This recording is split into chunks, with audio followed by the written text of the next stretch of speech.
ਉਹ ਮੈਚ ਵਿੱਚ ਦੇਖਿਆ ਮੇਰੇ ਠੋਕਿਆ ਨਾ ਕੋਲ ਉਹ ਤੋਂ ਇੰਜ ਲੱਗੇ ਜਿਵੇਂ ਡਾਂਗ ਠੁੱਕੀ ਉਹ ਵੱਟਦੀ ਵਾਵਾ ਚੜਿਆ ਮੈਨੂੰ ਤਾਂ ਛੋਟੀ ਛੋਟ ਖੇਡਣਾ ਉਹਦੇ ਵਿੱਚ ਜਦੋਂ ਲੰਮੀ ਛੋਟ ਵਾਲੀ ਗੱਲ ਸੀ ਚਲੇ ਜਾਣਾ ਕਿਸੇ ਦੇ ਮੁਰੱਬੇ 'ਚ ਜੇਕਰ ਖਰਬੂਜ਼ੇ ਲੱਗੇ ਤਾਂ ਉਹ ਤੋੜ ਦੇਣੇ ਖਾਣੇ ਮਾਲਟੇ ਲੱਗੇ ਤਾਂ ਉਹ ਤੋੜਨੇ ਖਾਣੇ ਸਾਰਿਆਂ ਨੇ ਪਿੱਛੇ ਬੰਦੇ ਲੱਗ ਜਾਣੇ ਮਗਰ ਉਧਰੋਂ ਭਜਣਾ ਹੋਰ ਅਗਾ ਮੀਲ ਪੱਧ ਕਰ ਲੈਣਾ शाबाश बेटा बहुत बढ़िया ਮਰੂਦ ਤੋੜਨੇ ਇਸੇ ਤਰ੍ਹਾਂ ਜੀ ਦਿਲ ਕਰੇ ਬੰਦੇ ਮਗਰ ਆ ਤੇ ਸੁਬਾਹ ਟਾਈਮ ਹੀ ਘਰ ਪਹੁੰਚਣਾ रुको जरा सबर करो ਸਾਰੀ ਰਾਤ ਹੀ ਫਿਰਦੇ ਰਹਿਣਾ ਇੱਕ ਦੂਜੇ ਵੀ ਕਿੱਧਰ ਕਿੱਧਰ ਜਾ ਰਹੇ ਕਿੱਧਰ ਕਿੱਧਰ ਦਿਲ ਕਰ ਅਗਲੇ ਪਿੰਡ ਪਹੁੰਚ ਗਏ दिन में जो बेर तोड़ने तो बेरियां तोड़ने रात ਨੂੰ मरूद ਲਓ ਜੀ ਨਾ ਉਹ ਚੋਰੀ ਤੋਂ ਯਾਦ ਆ ਗਿਆ ਵੀ ਹੁਣ ਸਾਡਾ ਨਾ ਇੱਕ ਬੇਲੀ ਸੀ ਉਹ ਲੱਗਿਆ ਹੋਇਆ ਸੀ ਬਾਗ ਵਿੱਚ ਤੇ ਕਿਨੂਆਂ ਦਾ ਬਾਗ ਹੋਵੇ ਹੁਣ ਤੇ ਦੂਆ ਜਿਹੜਾ ਉਹਦੇ ਨਾਲ ਮੁਲਾਜ਼ਮ ਸੀ ਨਾ ਉਹਨੇ ਰੱਖਿਆ ਹੋਇਆ ਮਾਲੀ ਨੇ ਉਹ ਖਿਲਾਫ ਸੀ ਅੱਛਾ ਜਿਹੜਾ ਬੇਲੀ ਸੀ ਉਹ ਕਹਿੰਦਾ ਵੀ ਤੁਸੀਂ ਕਿੰਨੂ ਖਾ ਲਿਆ ਕਰੋ ਆ ਕੇ ਦਿਨੇ ਜੋ ਖਾਣੇ ਉਹਨੇ ਮਾਲਕ ਨੂੰ ਦੱਸ ਦੇਣਾ ਅਖੀਰ ਉਹਨੇ ਕਿਹਾ ਯਾਰ ਮੇਰੇ ਬੇਲੀ ਜਿਹੜਾ ਨਾਲ ਦਾ ਨਾ ਇਹ ਤੰਗ ਕਰ ਰਿਹਾ ਨਾ ਉਹ ਅਸੀਂ ਭਾਈ ਰਾਤ ਨੂੰ ਚਲੇ ਗਏ ਮੰਡਾਸੇ ਜੇ ਮਾਰ ਕੇ ਉਹਦੇ ਨਾਲ ਪਹਿਲਾਂ ਹੀ ਦਿਨੇ ਪਲਾਨ ਬਣਾ ਲਿਆ ਵੀ ਜਿਸ ਵੇਲੇ ਅਸੀਂ ਆਈਏ ਨਾ ਤੂੰ ਭਾਜੀ ਇਹਦੀ ਅਸੀਂ ਮੁਰੰਮਤ ਚੰਗੀ ਕਰਾਂਗੇ ਭਾਈ ਜੀ ਅਸੀਂ ਰਾਤ ਨੂੰ ਮਾਲਕ ਨੂੰ ਕਹਿਤਾ ਵੀ ਤੂੰ ਚਲਾ ਜੀ ਮਾਲਕ ਨੂੰ ਨਹੀਂ ਉਹ ਜਿਹੜਾ ਸਾਡਾ ਬੇਲੀ ਸੀ ਮੁਲਾਜ਼ਮ ਅੱਛਾ ਉੱਥੇ ਪੈਂਦੇ ਸੀ ਨਾ ਝੁੱਗੀ ਬਣਾਈ ਹੁੰਦੀ ਸੀ ਤੋਂ ਆ ਪੱਤੀ ਪੁੱਤੀ ਸਿੱਟ ਕੇ ਹੋਰ ਕਿਹੜਾ ਉੱਥੇ ਪੱਕੇ ਕਮਰੇ ਹੁੰਦੇ ਸੀ ਬਾਗਾਂ 'ਚ ਆ ਝੁੱਗੀਆਂ ਹੁੰਦੀਆਂ ਸੀ ਅੱਛਾ ਉਹ ਜਨਾਬ ਨਾ ਅਸੀਂ ਗਏ ਤੇ ਅਸੀਂ ਕਿਹਾ ਕਿਹੜੇ ਆ ਖੜੇ ਹੋ ਜਾਓ ਉਹ ਤਾਂ ਪਹਿਲਾਂ ਹੀ ਪੜਾਇਆ ਹੋਇਆ ਸੀ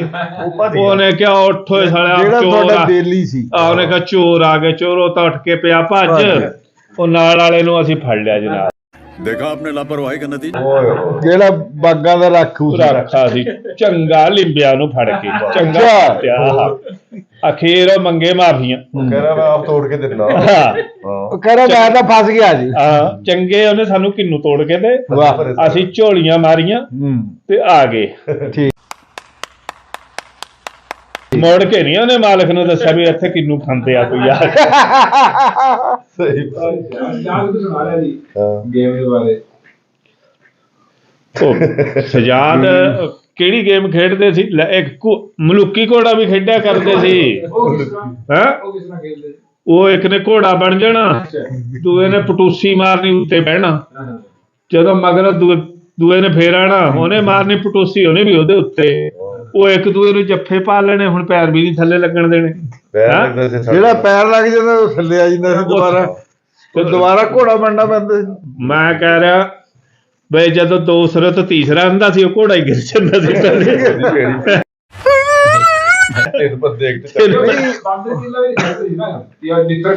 ਬਾਂਦਰ ਕਿੱਲੀ ਜਨਾਬ ਖੇਲਿਆ ਕਰਨੀ ਜੁੱਤੀਆਂ ਇਕੱਠੀਆਂ ਕਰ ਲੈਣੀਆਂ ਵਿਚਾਲੇ ਕਿੱਲਾ ਕੱਢ ਲੈਣਾ ਤੇ ਰੱਸੀ ਬੰਨ ਲੈਣੀ ਘੁੰਮ ਰਿਹਾ ਜਨਾਬ ਇੱਕ ਘੁੰਮ ਰਿਹਾ ਫੜ ਕੇ ਬਾਕੀਆਂ ਨੇ ਜੁੱਤੀਆਂ ਚੱਕਣੀਆਂ ਉਹਦੇ ਹੱਥ ਨਹੀਂ ਲੱਗਣ ਦੇਣਾ ਉਹਨੇ ਜੁੱਤੀ ਚੱਕਣ ਨਹੀਂ ਸੀ ਦੇਣੀ ਹੁੰਦੀ ਉਹਨੇ ਚੱਕਣ ਨਹੀਂ ਦੇਣੀ ਹੱਥ ਲਾਣਾ ਅਖੀਰ ਜਨਾਬ ਜਿਸ ਵੇਲੇ ਜੁੱਤੀਆਂ ਮੁੱਕ ਜਾਣੀਆਂ ਫਿਰ ਉਹਨੇ ਉਹ ਰੱਖਿਆ ਹੁੰਦਾ ਸੀ ਵੀ ਉਹ ਫਲਾਣੀ ਜਗ੍ਹਾ ਹੱਥ ਲਾਣਾ ਵੀ ਜਾ ਕੇ ਉਹਨੇ ਰੱਸਾ ਛੱਡ ਕੇ ਭੱਜਣਾ ਹੁੰਦਾ ਦੋਵਾਂ ਦੇ ਪਿੱਛੇ ਦੇ ਜੁੱਤੀ ਹੈ ਜੀ ਮਾਰ ਮਾਰ ਜੁੱਤੀਆਂ ਬੰਦੇ ਨੂੰ ਪਾਗਲ ਕਰ ਦੇਣਾ ਮੈਂ ਉਹ ਲੈ ਇਸੇ ਗੱਲ ਤੋਂ ਇੱਕ ਹੋਰ ਗੱਲ ਯਾਦ ਆ ਗਈ ਇੱਥੇ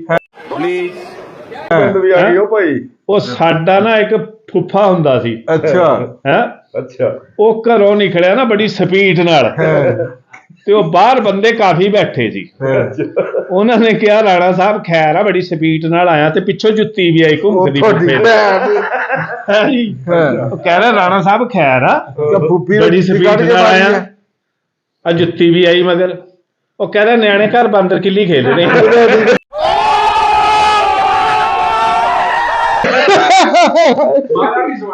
ਮਾਰਿਆ ਉਹਨੂੰ ਸਾਡੀ ਫੁੱਫੀ ਨੇ ਪਿੱਛੋਂ ਜੁੱਤੀ ਮੌਕੇ ਦਾ ਫਾਇਦਾ ਉਠਾ ਕੇ ਕਹਿੰਦੇ ਨਿਆਣੇ ਉਹ ਭਾਈ ਮੇਰੇ ਵੀ ਇੱਕ ਯਾਦ ਆ ਗਈ ਗੱਲ ਅੱਛਾ ਉਹ ਨਾ ਕੋਕੜਾ ਛਪਾਕੀ ਜੁਮੇਰਾਨ ਨਹੀਂ ਖੇਡਦੇ ਆਹੋ ਆਹੋ ਆਹੋ ਉਹ ਕੱਪੜੇ ਦਾ ਵੱਟ ਲਿਆ ਕਰਦੇ ਕੋਕੜਾ ਕੋਕੜਾ ਕਹਿੰਦੇ ਕਿ ਰੱਸਾ ਵੱਟ ਕਰ ਦੇਣਾ ਮਤਲਬ ਉਹਨੂੰ ਵੱਟ ਦੇ ਕੇ ਨਾ ਉਹ ਬਣਾ ਲੈਣਾ ਉਹ ਮਤਲਬ ਕੋਰੜਾ ਜਿਹਾ ਉਹ ਵਟ ਆ ਗਿਆ ਵਾਵਾ ਤੇ ਉਹ ਬਣ ਗਿਆ ਛੋਟੇ ਵਰਗੇ ਚੰਗਾ ਟਰੈਕ ਬਣ ਗਿਆ। ਉਹ ਤਾਂ ਜਨਾਬ ਨੇ ਨਾ ਹੁਣ ਪਿੱਛੇ ਪਿੱਛੇ ਫਿਰਨ ਦੇ ਸਾਰੇ ਇੰਜ ਕਰਕੇ ਬੈਠੇ ਹੁੰਦੇ ਸੀ ਕਿ ਕੋਕੜਾ ਛਪਾਕੀ ਜਿਵੇਂ ਰਾਤ ਆਈ ਆ ਕਿ ਕੋਈ ਨਹੀਂ ਸਾਰੇ ਨੇ ਕਹਿਣਾ ਅੱਗੇ ਪਿੱਛੇ ਦੇਖੋ ਤੇ ਉਹ ਤਾਂ ਮੀਆਂ ਇੱਕ ਦੇਖਣ ਲੱਗਿਆ ਉਹਦੇ ਵੀ ਠੋਕਣਾ ਹੁੰਦਾ ਸੀ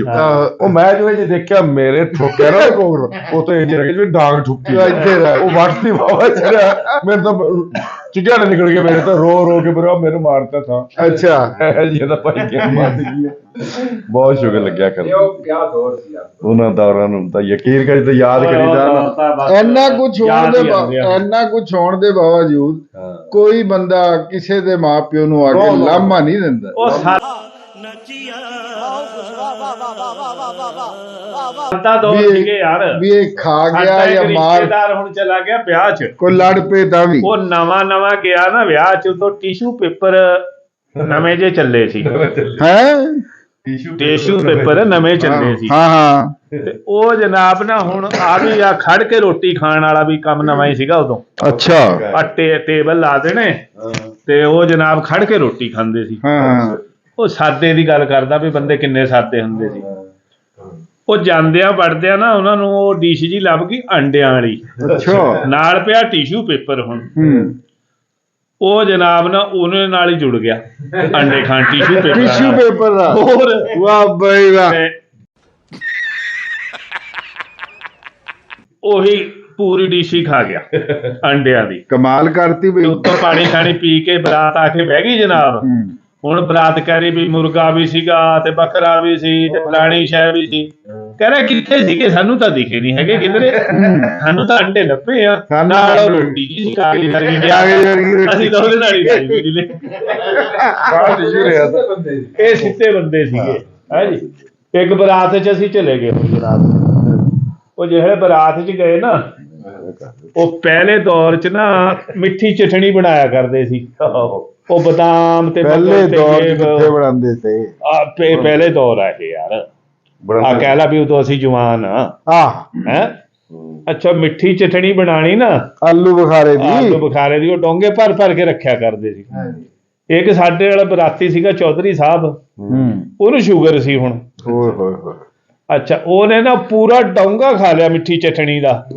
ਉਦੋਂ ਯਾਰ ਸ਼ੂਗਰ ਵੀ ਘੱਟ ਹੀ ਹੁੰਦੀ ਸੀ ਬੰਦਿਆਂ ਨੂੰ। ਉਹ ਆਂਦਾ ਹੈ ਬੱਸ 'ਚ ਦੱਸ ਰਿਹਾ ਬੱਸਾਂ 'ਚ ਬਰਾਤਾਂ ਜਾਂਦੀਆਂ ਸੀ ਬੜੇ ਸ਼ੂਗਰ ਲੱਗਦੇ ਸੀ। ਹੁਣ ਤਾਂ ਆਪਣੀ ਕਾਰ ਫੜੀ ਰੋਟੀ ਖਾਈ ਨਾ ਦੂਲੇ ਨੂੰ ਪਤਾ ਵੀ ਕੌਣ ਆਇਆ ਨਾ ਘਰ ਵਾਲਿਆਂ ਨੂੰ ਪਤਾ ਕੌਣ ਗਿਆ। ਚੱਲ ਮੇਰਾ ਭਾਈ ਰੋਟੀ ਖਾਈ ਤੇ ਉਹ ਜਾ ਰਹੇ ਆਪਣੇ ਘਰਾਂ ਨੂੰ। ਉਦੋਂ अच्छा ਸਾਰੇ ਬਰਾਤੀ ਨਾ ਰਲ ਕੇ ਆਇਆ ਕਰਦੇ ਸੀ ਭਾਈ ਤੂੰ ਬਰਾਤੀ ਬਹੂ ਵੀ ਵਿੱਚੇ ਹੁੰਦੀ ਸੀ ਕੰਬਲ ਜਿਹਾ ਪਾ ਕੇ ਨਾ ਫੇਸ ਜਿਹਾ ਤਿੰਨ ਵਾਲੀ ਸੀਟ ਮੱਲ ਲੈਣੀ ਉਸ ਤੇ ਬਹੂ ਉਹ ਜਨਾਬ ਹੁਣ ਉਹਨੂੰ ਪੁੱਛ ਰਹੇ ਵੀ ਚੌਧਰੀ ਸਾਹਿਬ ਸੁਣਾ ਕਹਿ ਰਿਹਾ ਮੈਨੂੰ ਹੈ ਤਾਂ ਸ਼ੂਗਰ ਸੀ ਤੀ ਪਰ ਮਿੱਠੀ ਚਟਣੀ ਕਾ ਕੇ ਦਊਂਗਾ ਮੈਂ ਪੂਰਾ ਖਾਇਓ ਲਿਆ।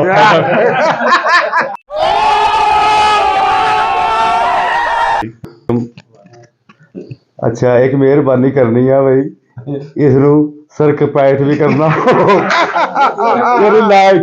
ਲਾਈਕ ਕਰਨਾ ਸਬਸਕ੍ਰਾਈਬ ਕਰਨਾ ਇਹਨੂੰ ਸਬਸਕ੍ਰਾਈਬ ਉਹ ਯਾਰ ਮੈਨੂੰ ਕਹਿਣਾ ਨਹੀਂ ਆਂਦਾ ਚਲੋ ਸਮਝ ਗਏ ਹੁਣ।